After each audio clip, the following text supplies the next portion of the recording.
Tai looks to call the mirror shot. Mirror shot isn't enough to get the job done. The opponent then snipes with Mantine. Tai sends back out Magneton. Magneton able to withstand the wing attacks. Reach the double super effective discharge and bang! There it is.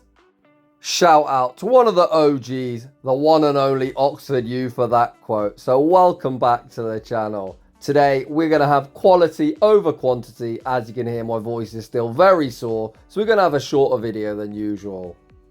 In fairness, you might be looking at this thinking this is only one set. I believe it's actually 9 battles because these are going to fly by.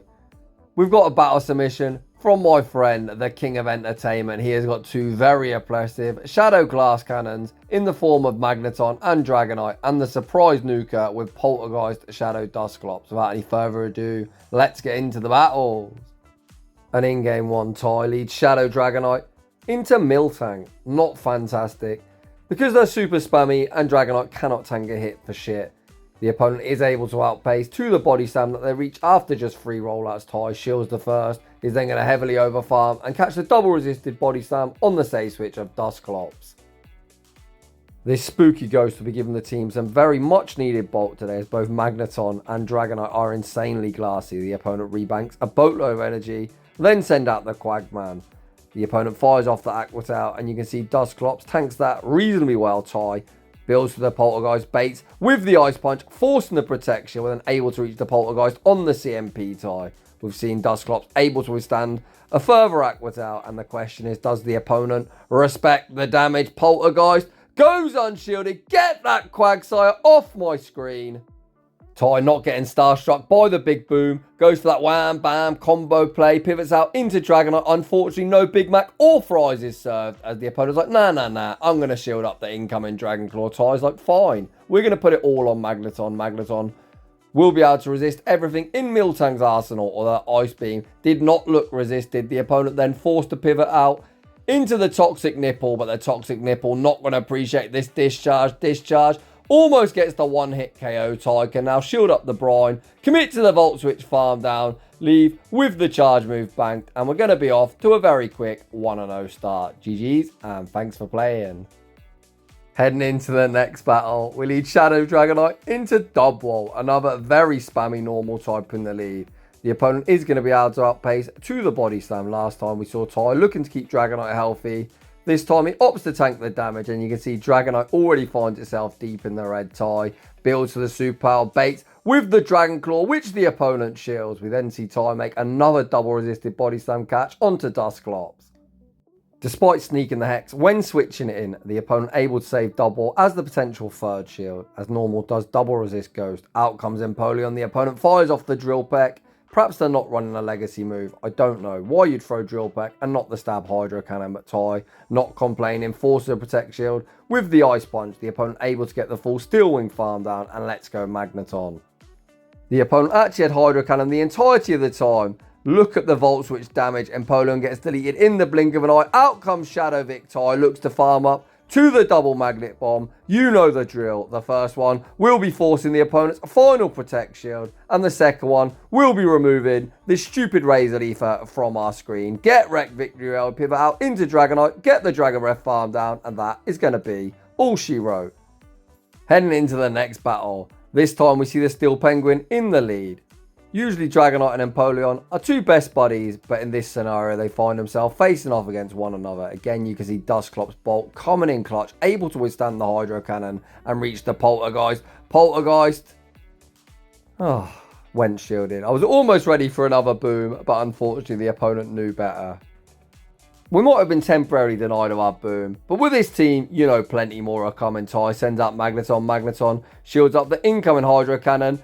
And as I said, Empoleon loves to be paired with its buddy, a dragon. Out comes Dragonair. Tai fires off the Magnet Bomb, forcing the opponent's final Protect Shield. Tai also invests his own final Protect Shield. We then pivot out into Dragonite. Dragonite looks for the Dragon Breath farm down, which we get. The opponent now sends back out the Steel Penguin, but it's going to be straight in and straight out. Superpower easily gets the knockout. The opponent sends out their second dragon, which is Dragonite. The opponent looking for that Dragon Breath farm down, but Magneton says no, reaches the discharge, and discharge is going to be all she wrote. GG's, and thanks for playing. Heading into the next battle. We see the basic bitch tin can, aka Registeel in the lead. Ty banks the Dragon Claw for the road and then pivots into Dusclops, looking to use it as the damage sponge. The opponent fires off the Zap Cannon, then send out Jellicent, running Bobble. Oh baby, can we survive the surf and get off the Poltergeist? Unfortunately, no we cannot. Ty sends out Magneton, the Volt Switch tearing through this jellyfish. Ty going to be shielding up the incoming surf. Can we Volt Switch farm down before the next? It's going to be close. Oh, that's so rough. Ty not only doesn't have switch advantage, we're down 2 Protect Shields in the mid game. Although Magneton likely starts forcing some back. Back out comes the tin can. The opponent reluctant to shield the first discharge, but Magneton says there's plenty more of where that came from. Fires off the next discharge after over farming. Finally forces a first Protect Shield. Ty then pivots back out into Dragonite. Fires off the Dragon Claw, forcing the opponent's final protection. The opponent then pivots out into Mantine. I think they're just short of a charge move, but even if they got one banked, it simply will not matter as the opponent is going to be forced to throw on this Dragonite. Ty is only 1 Volt Switch off the charge move. We're going to Volt Switch farm down Magneton, leave with the charge move banked, and in the battle of the steel types, even if the opponent had a charge move banked, Magneton will not be losing, and that is going to be all she wrote. In the next battle, we see the battle of the flying types. The opponent doesn't fancy our oppressive Dragon Breath damage pivot out into Dub Wall. They are so spammy, the opponent goes straight for the Body Slam, which Dragonite doesn't tank particularly well. Ty then again banks a boatload of energy and makes that double resisted Body Slam catch onto his Ghost type. You absolutely love to see it. Ty fires off the Ice Punch before the opponent potentially reaches a payback. Ice Punch doesn't get the job done. Let's see, is this opponent running payback? Ty chooses to invest a Protect Shield, and it's a good one, as payback would have landed for huge super effective damage. Ty again over farms, fires off the Ice Punch, securing the knockout. Back out comes Pidgeot, and Pidgeot is also about to be greeted with that Ice Punch treatment. Ice Punch goes unshielded. We see the aggressive pivot into Magneton. The opponent sends out the basic bitch tin can, and Magneton is about to start cooking. The first discharge forces the opponent's first Protect Shield. The opponent able to outpace, but Ty going to be deploying the final Protect Shield here, knowing he's going to be able to outpace to the double discharge. The opponent does still have 1 Protect Shield too high beyond, but Magneton will be relieving the opponent of that luxury here with the first discharge, and the second discharge is going to rock the opponent deep into the red. The opponent is going to be forced to dump their energy. Focus Blast, of course, will be knocking out Magneton. Thank you very much for your contribution. We send back out Dusclops. Go for that wham, bam, combo play with Dragonite. Fire off the Dragon Claw. Dragon Breath farm down Registeel, and we're able to take that game. In the next battle, we see a very tricky lead of Tapu Fini. We see the Save Switch into Dusclops. The opponent looking for some chip and dip action. The opponent fires off the Nature's Madness that not only lands for big damage, but also lowers our defense. The opponent then sends out the Pancake Unova Stunfisk. We force a Protect Shield with the first Ice Punch. Ty will likely land the second, but to be honest, that was pretty pathetic damage. The opponent continuing to farm up, allowing Dusclops to reach yet another Ice Punch. Still, the opponent remains in quite an awkward health range. The opponent massively overfarms before taking us out with the Mud Bomb. I imagine we're just going to have to sack Dragonite, as we haven't got a switch and it can do pretty much nothing to Tapu Fini. The opponent fires off the discharge, which we actually tanked reasonably well. Ty actually chooses to shield Dragonite. We then snipe with Magneton, getting a running start. We find ourselves in the 1-to-1 shield. Tapu Fini certainly will not be returning, but my god, the opponent sends out Harlucha, which is an even worse response. Ty will be shielding up the incoming Flying Press. The opponent completely core broken. They recognise they will not reach another charge move. Pivot out into Tapu Fini. Tapu Fini greeted with the discharge, which the opponent chooses not to shield. Harlucha returns to the battlefield. We fire off the Magnet Bomb. The opponent actually reached a charge move, and I think that's because Ty has stopped attacking, going for some bad manners. Flying Press does secure the knockout. We Dragon Breath farm down, and we take another very quick dub. Heading into the next battle.